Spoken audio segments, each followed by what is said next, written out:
Johnny, we've got new bombshell whistleblower claims. President Biden, however, is still saying he has no knowledge of Hunter Biden's shady foreign business deals. Watch this.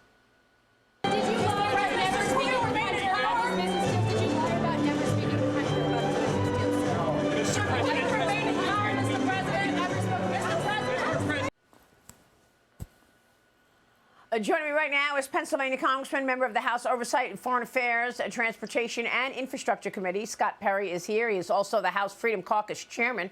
Congressman, good to see you this morning. Thanks so much for being here.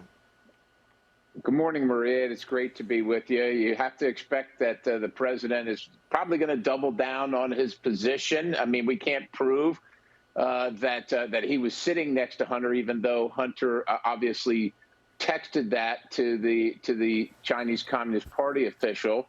But I think that over time there is going to be proof that the president was involved in at least conversations.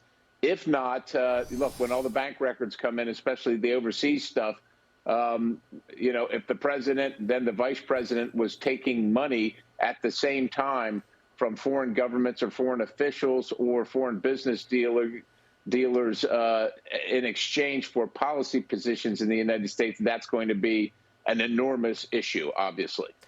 Yeah, I mean, that's really what we're trying to understand. What specific decisions were made as a result of this family pocketing all of this cash? You know, I recognize that you are unclear in terms of whether or not Joe Biden was sitting right next to Hunter Biden when he sent that threatening text. But the whole idea of accepting money from foreign nationals, what were they paying for? Well, that's obviously the question, right? What was the Biden family? What was Hunter? What was Jim Biden? What were any of them selling? What was the value of the millions of dollars they were receiving? And of course, the value, it's obvious because they don't have any business. The value was the influence at the federal level by, at that time, Hunter's father. That was the value they were selling. It's unbelievable. Oversight Committee Chairman James Comer says that he does not want the Department of Justice to appoint a special counsel for the Hunter Biden investigation. Comer telling Fox News Digital that it's, quote, ridiculous idea because Merrick Garland would get to choose the special counsel. Congressman, what are your thoughts in terms of the heavy hand of Merrick Garland trying to affect this situation? Well, look, Chairman Comer is absolutely right. Appointing a special counsel, Merrick Garland doing that is essentially the fox guarding the hen house. And it appears, based on this week's recent hearing about the IRS and the IRS whistleblower, as the fox has already been guarding the hen house, as the United States attorney at the time, Weissman, wanted to investigate Hunter, but was disallowed from doing that and was disallowed from becoming a special prosecutor by Merrick Garland. So somebody's lying. Either Merrick Garland is lying when he said that Weissman had total autonomy and the authority to investigate to whatever ends the truth led, or Weissman's lying about Garland, saying that he stymied him and disallowed him, forcing Weissman to try and have the venue moved so that the investigation continued. Somebody's not being truthful here at the very upper echelon of the Department of Justice, and we simply can't hand it over to them and expect any realistic investigation and fact-finding or accountability for these actions of the past. Yeah.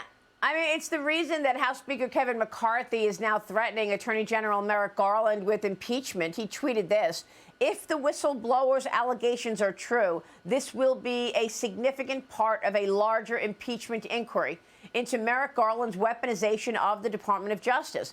Congressman, how much are we looking at a weaponization here by this AG using the DOJ and the FBI to protect crimes and get back at political enemies?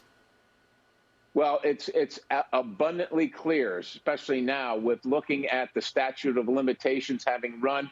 Maria, if you did not claim millions and millions of dollars in income and didn't pay the taxes, you would be going to jail. If you did not, if you falsified the document knowingly regarding buying a weapon, you would be going to jail. People say we have a two-tiered system of justice, Maria. No, if you have a two-tiered system of justice, you have no system of justice. That's the issue. Justice has to be blind. It can't be relevant to who's conducting the crime. Your last name should not matter. It cannot matter. And in this case, it obviously did matter. So this does open up a second lane for impeachment, not only of Biden himself, but of Merrick Garland. And of course, I introduced articles of impeachment for the weaponization of the DOJ against Merrick Garland some time ago, and feel like I've been punished because I did that. Yeah, I'm sure that you have, because they will turn their guns on you. But look, the bottom line here is this administration has so many missteps. I don't know who would be impeached first. Is it Merrick Garland? Is it Alejandro Mayorkas? I mean, is it the underperformance at the Treasury? Congressman, do you expect impeachment trials on the horizon?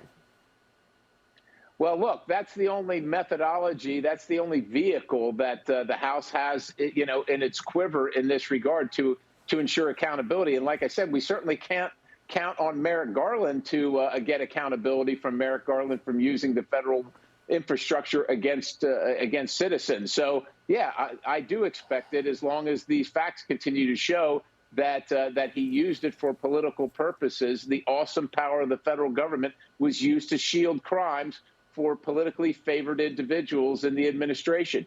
Cannot stand. All right, we will leave it there. Congressman, it's good to see you this morning. We will be watching. Thanks very much. Great to see you. Thank you. Scott Perry joining us.